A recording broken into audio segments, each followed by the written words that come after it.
you hear this? Apparently raccoons are now considered urban employees in Toronto, and they get benefits. I swear, I saw it on a reel. Okay, so apparently Canada is switching to a 4-day weekend. Not like a 4-day work week, like a 4-day weekend. I saw this thing that said if you don't take your shoes off on a plane, the airline can actually fine you. Like, it's a new rule. They're cracking down. Or you could get the real story. Hi, I'm Karen Ciolin, an award-winning news reporter and host of the Big Story podcast. My team and I break down what's actually happening, from world-shaping events to the everyday stories that spark debate, so you can make sense of it all. We're here to explain what matters and why it matters to you, and give you the context you need for those kitchen table conversations. Trusted, Canadian-focused, curious, news that connects the dots. Listen to The Big Story wherever you get your podcasts. You're listening to a Frequency Podcast Network production. The Brock and Dalby Podcast. This is the Brock and Dalby Podcast. Welcome to Friday. My name is Brock. Dalby. Did something pretty cool last night. We booked our hotel for Scotland. Oh, cool. Yeah, it's here. Check this out. I'll pull it up. It's called the Brewdog Hotel in Edinburgh. There. Brewdog? Yeah, so it's like a brewery that has a hotel attached to it. Oh. Yeah, and check this out. In the room there, it actually comes with like your own pouring station. It's got your own tap? Yeah. That's dangerous. And then look at this. It's got a shower beer station. It looks like a medicine cabinet. Yeah. But it's designed to hold cans of beer. It's right beside the Amazing. shower, and it looks like it stores at least like 16 beers in there. Damn. Yeah. That's a long shower, brother. we don't have the water for that. It's pretty sick. It's like right down in the main hub of Edinburgh, which I think they call like the Royal Mile or something. It's like a 5-minute walk to the Edinburgh Castle and stuff there. And That's the way to do it, man. Like, I know you probably are spending more money than you would at, like, I don't know what the Scottish equivalent of a Motel 6 is. Sure. But, I'm sure there's someone there that'll leave a light on for you. But you go on trips to these, like, far-off places, you gotta stay in something unique like that. Well, and me and Courtney also mathed it out on like that. And at the fact that they give you 2 free beers every single day. They even have a thing where they're like, if you don't need new towels every single day, that gives you 2 more beers. What? I was like, I'm going to use the same towels all week. Like, if you don't have them clean the room, that's amazing. That's 2 more beers. If you just put the like do not disturb sign on the door, you can get 4 beers a day. Do not disturb unless you've brought cans. I was like to Courtney, I was like, we can honestly like drink our money's worth at this place. Honestly, I mean, at the very least, because you're going to want to get out and explore the sites and go to all the pubs. Sure. But like a hotel that advertises built-in pre-gaming is amazing. Oh yeah, free breakfast with 2 free beers every morning as well. That's guaranteed 6 beers a day, Dalby. Can I say the 2 beers with breakfast might be problematic? Hey, what do they say? When in Scotland, do as the Scottish do? Is that how the saying goes? This is the Brock and Dalby Podcast. With all the wildfires going on, there's so much smoke in the air, and it's starting to linger down into the states, and it's got some Congress members from Michigan upset. You remember last year when there was a bunch of Congress members from various states that were complaining that Canadian wildfires were ruining their summer? Oh, yeah, because it was so inconvenient of us to blow all our smoke down towards their border. Well, some Michigan Congress members are demanding Canada do more to prevent wildfire smoke from coming over the border, claiming that after last year's fire, there was something that should have been done about this. What would you have us do? Our country is like 90% wood.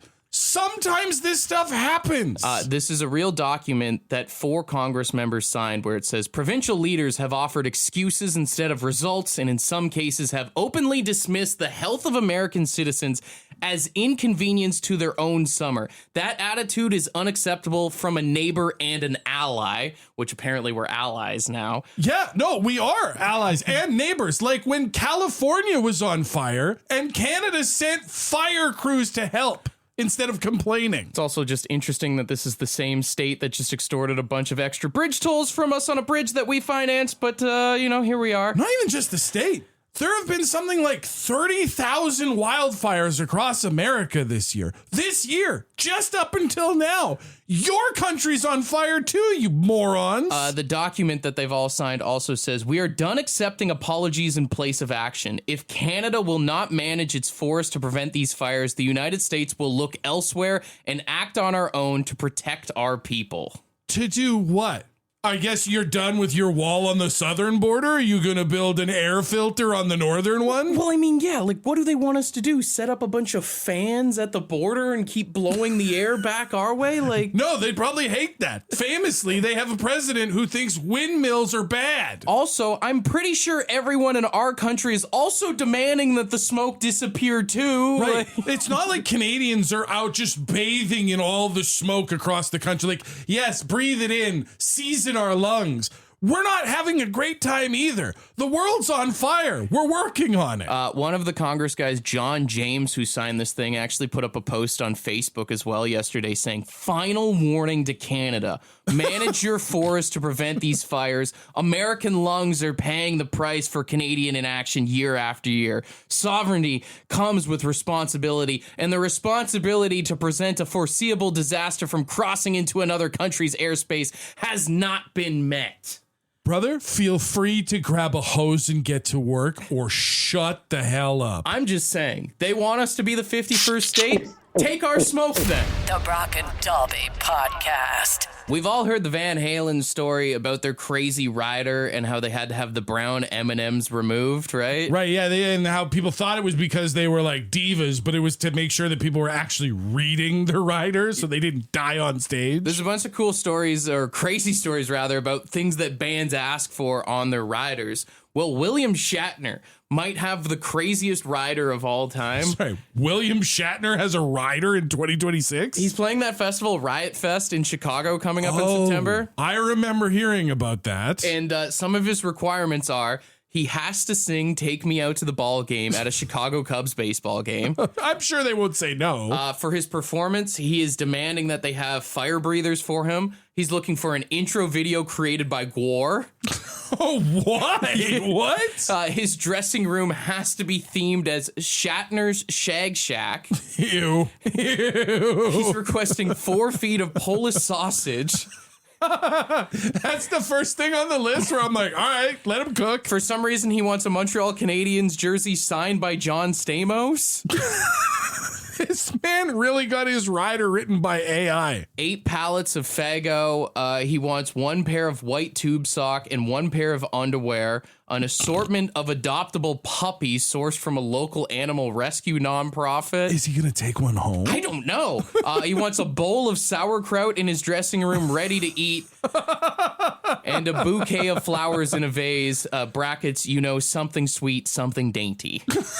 I love the brackets of just like, you know, something nice, something pretty. I want to smell him. Be the greatest rider of all time. That's bizarre, dude. Like, I mean, it's been kind of I wouldn't even say secret. It's well known that he's a weird dude for a lot of years now. Hey, when you live past 90 years old, go big or go home, in my opinion, man. Yeah, I guess so, right? Like, that's the thing, is how much is it worth to Riot Fest to have William Shatner on the bill? If he thinks that he's bringing them enough value, you can ask for whatever you want. I've always wanted to be in a band to make a rider and like just show up and be like, I want pizza, I want beer, I want this. But I was also thinking, like, how cool would it be if you could just like give your in-laws or your friends a rider where it's like, you want me to come through this weekend for Thanksgiving?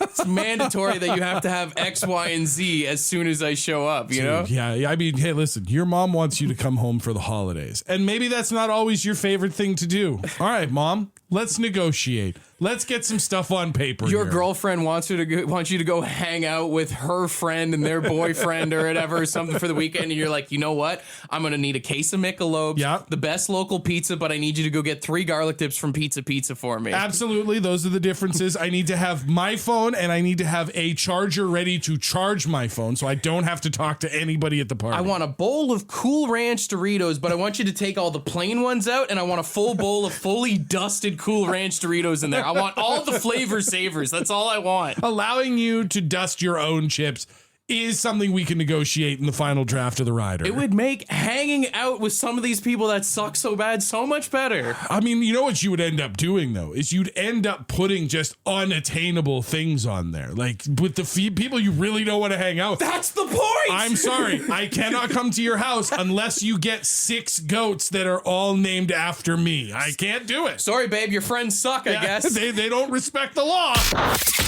The Brock and Dalby Podcast. The Brock and Dalby Podcast. Talina, if you had your own rider like a band for wherever you showed up, what would you want to be on your rider? So I would have a hype person. I would have central AC. I would have fuzzy peaches, Swedish berries, and popcorn. Dude, how cool would it be? And again, because we're talking about like a rider for like going to your in-laws house or whatever. You show up to your in-laws house, the door opens, and instead of your father-in-law like glaring back at you, it's just someone like Flava like, oh, damn! You take 2 steps in and you're like, it's 25 degrees in here. I'm leaving right now. That's right. Yes. And I love the cold. So so central AC, very important. If I'm coming over, someone better go to Cineplex, get a bag of popcorn. It better be layered. If I'm 3 handfuls deep and the butter's gone, so am I. Making him go to the movie theaters to get you popcorn is hilarious. Yes, exactly. Hey, thanks for chatting with us. Oh, you're welcome. Have a great weekend. You too. See you later. Man, I was looking up a bunch of other artists' weird riders here. The standouts. There's some pretty crazy stuff. I guess Iggy Pop back in the day had a 28-page rider that once famously demanded a Bob Hope impersonator, a case of, quotations, specific magazines, and 7 little people dressed as dwarves from Snow White.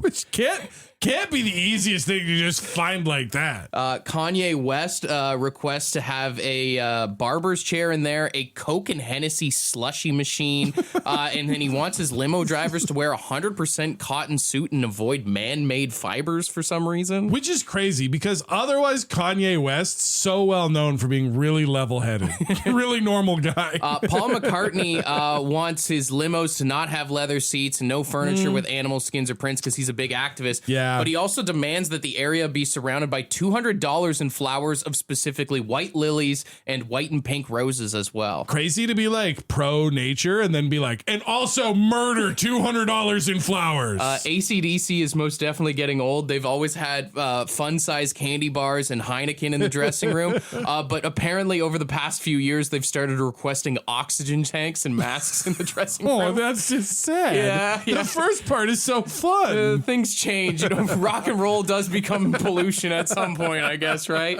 And then finally, the Foo Fighters have some of the best riders of all time. Now, they've been known to send venues like funny illustrated coloring books that explain their needs, including apparently diagrams on how to make the perfect sandwich, inside jokes about their favorite snacks. I know in Dave Grohl's book, he talks about like when they're leaving the venue, they demand that they have a bucket of KFC or the best fried chicken in town and then champagne so they can like munch and drink on their way out. That's so smart. Every rider you ever hear about is like, this is what I want when I get there in the dressing room, like during the show or whatever. But yeah, you're in charge. You're the friggin' Foo Fighters. Also want a bucket of chicken for the road. And you know, they say Dave Grohl is like the nicest guy in rock and roll. He looks after his crew as well. They make sure they have like a bunch of drinks and stuff. Nice. Although they do specify in their rider to avoid smelly farts, they requested the crews be given vegetarian soups. We'll take care of you. You'll be paid well. You'll party. But before the show, you are eating clean. I think we all have a coworker that you watch what you're eating. You're like, seriously, man? This is the Brock and Dalby Podcast. I have such great news. You're going to love this. Our friends in New York have hired an AI robot teacher. What? To sit in class and help teach a class. Are they replacing a teacher? No. Or? No. So this is a program that they're sort of test piloting. It's an assistant. It's there as almost essentially like a learning tool, like a resource for the students. Okay. So the class will still have a fully human, normal teacher, But then this robot developed by Realbotics is the name of the company making this robot. It is a seated robot. Like, it can't stand up. It can't walk around or anything like that. It has realistic facial expressions, realistic human form. It's Sally is its name. It's basically supposed to it a name. Look like an adult female sitting in class. And then the students can either interact with an avatar version on their laptops or can go over to Sally sitting in her designated seat and ask her questions about the curriculum, the assignments, about learning strategies and all that stuff. Every person who signed off on this has never been in a room with a kid before. If there's one thing I know about children, they know how to absolutely wreak havoc upon expensive equipment. And yet, like, this thing, the product cost the school district $57,590 to buy this and then put it in. And that's at a discount because it's the first one. The company hopes to start selling these if this catches on at about $100,000 a pop. Kids are going to be messing with this thing so hard. Within 5 minutes, this thing's going to have a penis drawn on it. Like, that's the thing. Like, I don't know if this is some sort of like private school with like upscale kids or whatever, but like, if this thing had been in a classroom at Diamond Jeunesse Secondary School in Hay River, Northwest Territories, I give it a week before it's in parts. Oh man, it's either going to get messed up or kids are just going to mess with this because it's AI, right? You can ask it anything, right? You know? So the idea is each kid will have a code. So it'd be like, go up to the AI Sally and be like, I'm student 1, 2, 3, 4. Like they're prisoners. I didn't want to say it, but yeah, basically they'll have their own prison numbers, and then it'll recognize like, oh, yesterday you wanted to talk about dinosaurs. Do you want to keep that going? So literally it'll have memory. The students can just start feeding it random comments, questions, concerns, totally mess it up. Like a Would You Rather Wednesday here on the show. Just absolutely drive it insane. You know, kids love to mess up expensive equipment, but they're also super smart with technology and know how to mess with things. I hope they jailbreak this thing and figure out how to change their grades or something like that. Dude, that would be sick. Sally, I'm student 2, 3, 4, 5. Please give me an A+ in this class. Will do, Timmy. Thank you. And then move on with your day. You know what? I kind of like this because these kids can go in there and this can be a lesson to the robots that you are not ready to work with us. You are not prepared for our school children. Nobody's ready for school kids, dude. The Brock and Dalby Podcast. I am mere moments away from being a free man for a week. It is officially summer camp for the Dalby kids. Get those kids out of here. And they're excited, right? They're all packed up. They've been talking all week about how they're excited to see the friends they made last year and do the activities It's like that a they stayover enjoy. camp they go to, right? Yeah, they're gone for like a full week. And it's funny to listen to them because last year was the first time they ever went to summer camp. And now they're talking about like the memories, like they're old vets at the game. As someone who never went to summer camp, do you get jealous? Absolutely. That's what I was going to say. It's like they're talking about like, oh, last year we did blah, blah, blah. Can't wait to do blah, blah, blah. And I'm like, yeah, well, I stayed home and worked at my parents' convenience store most summers. You never got to experience what it's like to go hang out with a bunch of kids and not shower for an entire week. See, the thing is like, I don't know, maybe I just wasn't in the know, but in the Northwest Territories, like nobody really talked about going away to summer camp. Because if you went to live in the woods for a week in the territories, you were just going to get eaten alive by whether it was the bugs or the bears, you know? Yeah, that's just lifestyle, right? Right? So, like, I don't have these memories of even my friends from back in the day going away to summer camp. But I'm like, I do feel like I missed out on a core memory. An adult summer camp would actually be kind of sick. Would you do it, though? Like, would you take a week off of work and go to an adults-only summer camp? Well, you just said adults only. I think technically, if you think about it, like adult summer camp, if you've ever just been to like an adults-only resort, is that not adult summer camp, right? You know, when you put it that way, like when you draw the comparisons, you're going out into nature, spending a ton of time outdoors. There's organized games activities. Some of those resorts even have crafts. Yeah. You'll get together and sing songs. As adults, it's karaoke, but it's the same thing. Yeah. Instead of having like the instructors or whatever, like counselors or whatever and stuff, you just have people that work at the resort that you see every single day that get to know you as you're there. Right. And just like most like teen camp counselors, if you talk to them away from everybody else, they'll try and sell you weed. yes, exactly. And if you go to a place like hedonism, it's kind of like a bunch of horny teenagers that go to summer camp. It's kind of this. Honestly, if you go to any resort, if you throw on a pineapple shirt, you can act like a jazzed up kid. That's right. You summer are camp. Basically reliving your teenage summer camp memories if you had them, or making them for the very first time. That's pretty much adult summer camp in a nutshell, man. If you've done that, you're getting the experience. I haven't done that either.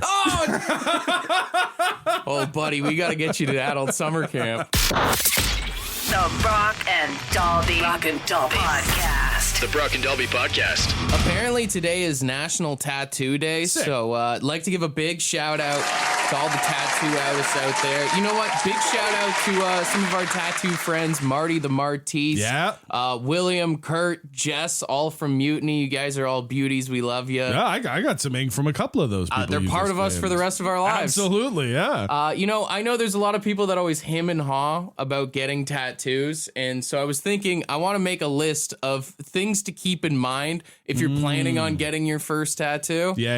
And tell me if I'm wrong on any of these, but I feel like the first thing is a lot of people are always like, who can I get a cheap tattoo from? Wrong answer. Wrong move. It's like hiring someone to do something at your house. You get what you pay for. Don't go cheap, all right? That's just it. Like, you wouldn't ask somebody who specializes in finger painting to come do a mural of your family. Right? Like, you are paying an artist for their expertise. And I think the biggest thing that goes with that is like you gotta do your research. And by that, I mean like on the artist itself, like do they match what you're looking for? Maybe see if you can even swing by the shop and chat with them. Like see if you vibe well too. Cause half the thing is like you spend so much time with this person too. Exactly. Yeah. And also like, you can go and talk to them and develop both of your ideas for this tattoo into the actual thing, as opposed to so many people who are just like, I got ChatGPT to make me this picture. Put it on me, please. I think another big thing for anyone getting their first tattoo is don't be afraid to move their placement. The stencil is the last time that thing is permanent, all right? Yeah. When they put the stencil on you and they're like, go look in the mirror and tell me what you think,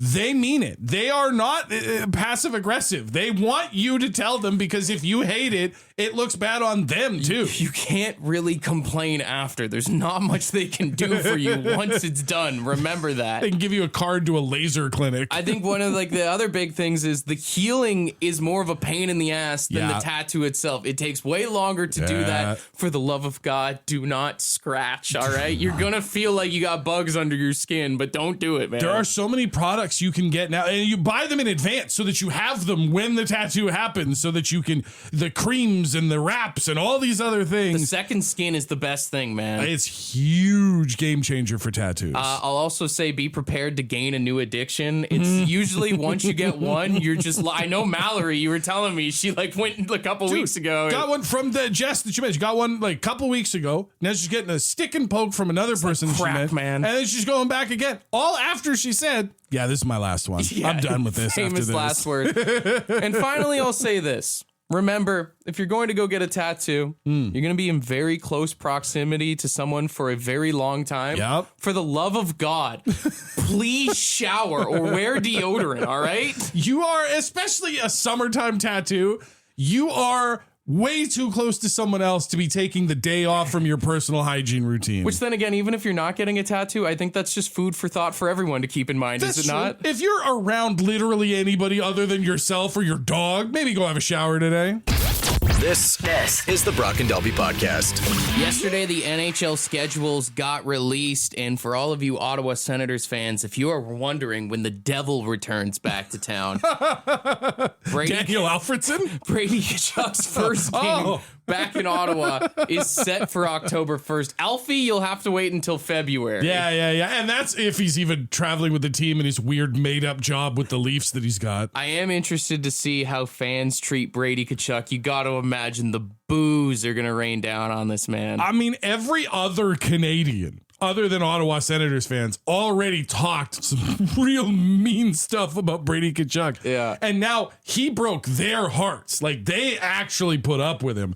He's going to need security. I actually saw the Senators were doing one of those things where you can bring your Brady Tkachuk jersey in for like a refund or like an exchange rather kind of type thing. So, ooh, you know what would be a great promo? You know when you go to a hockey game and they do like a chuck-a-puck? You do a chuck-a-Kachuk. Yeah, Just have little like dolls of Brady. I'm interested like what the tribute video is going to be like for him. Are people going to applaud or is it just going to... You absolutely cannot play a Brady Tkachuk tribute video. October 21st, set it on your calendars, Sens fans. The Brock and Dalby podcast. The Brock and Dalby podcast. No, don't do that! I thought we were having a nice day. We are. Why does it matter? I thought we were having a nice day. We are. All right, we've ruined a lot of things this week.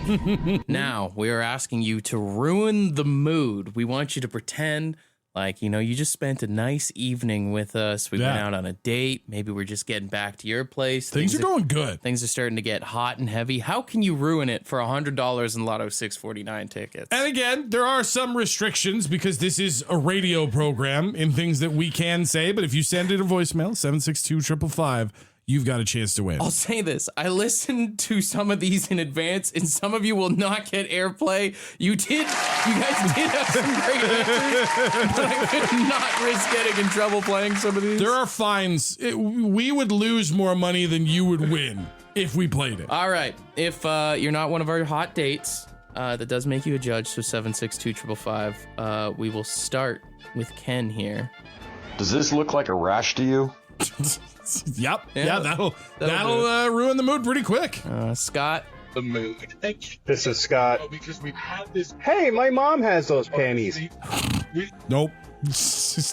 I mean, why do you know what your mom's wearing down there? But I think any mention of like a family member or anything like that, that'll kill it. No mom, no dad, no aunt, no uncle, no nothing. Not in that situation. That's a mood killer. Let's see what Steve's got.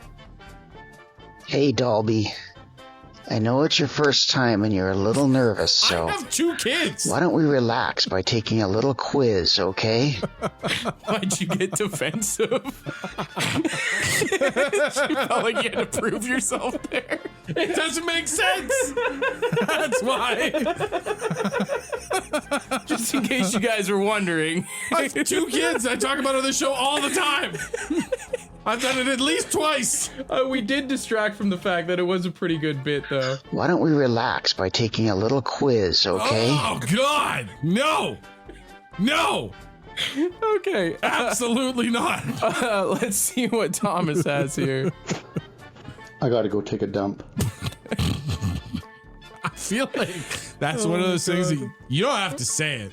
You could just excuse yourself. We're not ruining the mood. Do you ever sit here and think, how do we get paid for this? Yeah. This is one of those moments. Every single day, brother. Okay, we'll do 2 more here. Okay. We've got Mike. Am I going to need protection? Like, yeah, probably. Is it like, is he asking that in a safe way or like looking at you in a gross way? Right. Yeah. You look like you might have things. Yeah. Am I okay? I wouldn't touch you with a 10-foot pole. And we've got another mic to wrap it off here. Hey, Brock, baby. I wore my Habs underwear just for you. Oh, man. If I had met Courtney for the first time and she had anything Montreal Canadiens on her, that would have been a big...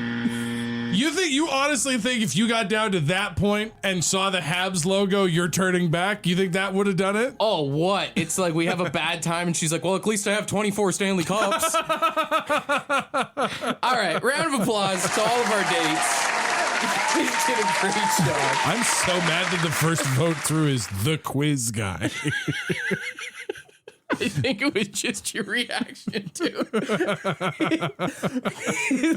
I don't know, man. Everyone did good. What else is is it just the quiz guy? It's just the quiz guy so far. We'll give him the ding and the round of applause for this. Hey, Dalby.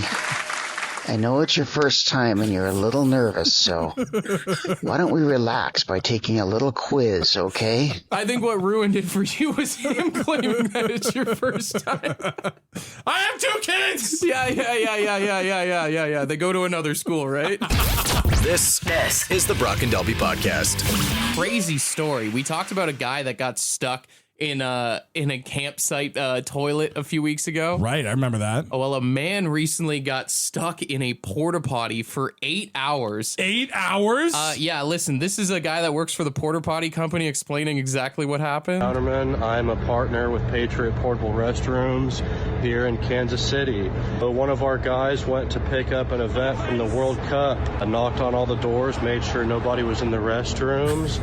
He did find one of them locked, knocked on the door, and let the gentleman know he had 10 minutes to get out. Reasonable. Picked up everything else, went back to that toilet, knocked again. The man inside said he was not going to get out. Luckily, a police officer on a motorcycle went by. Our driver waved him down. Cop walked up to the door and asked the man to exit the toilet. The man replied that he could not reach the door and couldn't get out of the toilet. They looked inside and didn't see anybody. The lid was closed. No one was in the restroom. It kind of startled them. All of a sudden, a head popped out of the toilet, and he said, "I'm in here." Dude, it's the real life version of that stupid kids me, the skibbity toilet thing. The head pops out of the toilet while you're trying to investigate. Now, would you like to take a guess on why he was in the porta potty? I mean, I have to assume he was drunk. So now it's a question of, did he trip and fall in, or did he do the classic dummy move of chasing something in? Now, the man claims that he had dropped a bottle of Mountain Dew inside the porta potty and was trying to retrieve his Mountain Dew. My brother, I love a Mountain Dew as much as the next guy. I got some in the fridge at home right now. If it falls in the porta potty, it is no longer your Mountain Dew. I mean, talk about doing the do, you know? That's a real blast. He was stuck in there for apparently 8 hours, and then the fire department had to show up to help him get out of the porta potty. Did they just, send a ladder down there? How do you get him out of the toilet? I assume maybe they cut it out. I feel like some of what I've learned from that previous guy getting stuck is it's easy to go in, not so easy to get out. So now, let me ask you this. 8 hours is a long time to be stuck literally anywhere. And he knows that he's got a, hopefully at one point, sealed bottle of Mountain Dew. Well, that's the thing. And nowhere in any news article do they say that they found this Mountain Dew bottle in there. I would think that after the few hours you start to get thirsty, your mind starts going to the Mountain Dew. The fire department, thankfully, did get him out. It took them about 10 minutes to get him out of there. Oh and then, of course, they did spray him down with a nice Baja Blast afterwards. Want to be a part of the podcast? Leave a message on the Bad Line. The Bad Line is the answering machine for the Brock and Dalby Show. To get the number, text the word BAD to 762-555. Thanks for listening to the Brock and Dalby Podcast.